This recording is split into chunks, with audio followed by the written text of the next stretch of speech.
இறைவனை வணங்குவதற்காக கட்டப்பட்ட முதல் இறையிலம் எது என குர்ஆன் கூறுகிறது. மெக்காவில் உள்ள காபா மஜிதுல் அல் ஹரம் எதிர்கால சந்ததியினருக்கு அத்தாட்சியாக விட்டு வைக்கப்பட்டுள்ளவற்றில் இரண்டை கூறுக. நூஹு அலைஹிஸ்ஸலாம் அவர்களின் கப்பல் மற்றும் ஃபிர்அவுனின் உடல். நூஹு நபியின் கப்பல் எங்கு ஒதுங்கியது என குர்ஆன் கூறுகிறது. ஜூது மலையில். குர்ஆனில் பெயர் குறிப்பிடப்பட்டுள்ள ஒரே ஒரு சஹாபியின் பெயர் என்ன?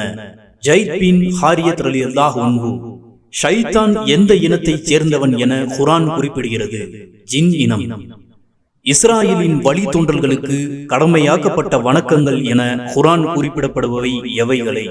தொழுகை மற்றும் ஜக்காத். பிஸ்மில்லா கூறி ஆரம்பம் செய்யப்படாத சூரா எது? சூரத்து தௌபா 9வது அத்தியாயம். பிஸ்மில்லா 2 முறை வரும் சூரா எது? சூரத்து நம்ல் எறும்புகள். குர்ஆன் முழுவதுமாக இறக்கியருளப்பட எத்தனை வருடங்கள் ஆனது? 23 வருடங்கள். தொழுகையில் அவசியம் ஓதப்பட வேண்டிய சூரா எது? அல் ஃபாத்தியா 1வது அத்தியாயம். துவா பிரார்த்தனை என குறிப்பிடப்படும் சூரா எது? 1வது அத்தியாயம் அல் ஃபாத்தியா. திருமறையின் தோற்றுவாய் என குறிப்பிடப்படும் சூரா எது? அல் ஃபாத்தியா.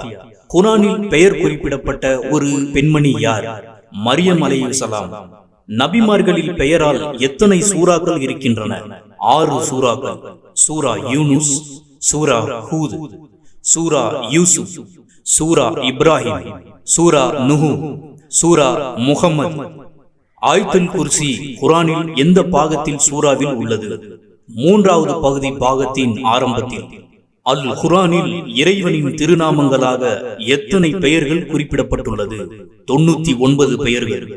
மதீனா வேறு எந்த பெயரில் குர்ஆனில் குறிப்பிடப்படுகிறது? யத்ரிப், யஸ்ரிப். பனி இஸ்ராயில் என யாரை குர்ஆன் குறிப்பிடுகிறது? யாகூப் அலைஹிஸ்ஸலாம் அவர்களின் சந்ததியினர்களை. ஈமான் கொண்டவர்களுக்கு உதாரணமாக அல்லாஹ் தன் திருமறையில் கூறும் 2 பெண்மணிகள் யாவர்? ஃபிரௌனின் மனைவி மற்றும் இம்ரானின் புதல்வி மரியம் அலைஹிஸ்ஸலாம் அவர்கள். காஃபிர்களுக்கு உதாரணமாக இறைவன் தன் திருமறைகளில் கூறும் 2 பெண்கள் யாவர்? நூஹு அலைஹிஸ்ஸலாம் அவர்களின் மனைவி, லூத் அலைஹிஸ்ஸலாம் அவர்களின் மனைவி. அல்லாஹ் நூஹு நபியின் மனைவியை காஃபிர் என்று கூறியிருக்க நம்மவர்கள் திருமண துவாக்களில் நூஹு நபியின் மனைவி போல் வாழ்க என்று வாழ்த்துகிறார்கள்.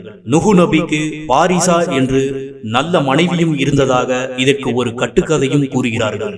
இது குர்ஆனிலோ ஹதீஸிலோ ஆதாரமில்லாத வெறும் யூத கட்டுக்கதைகளாகும்.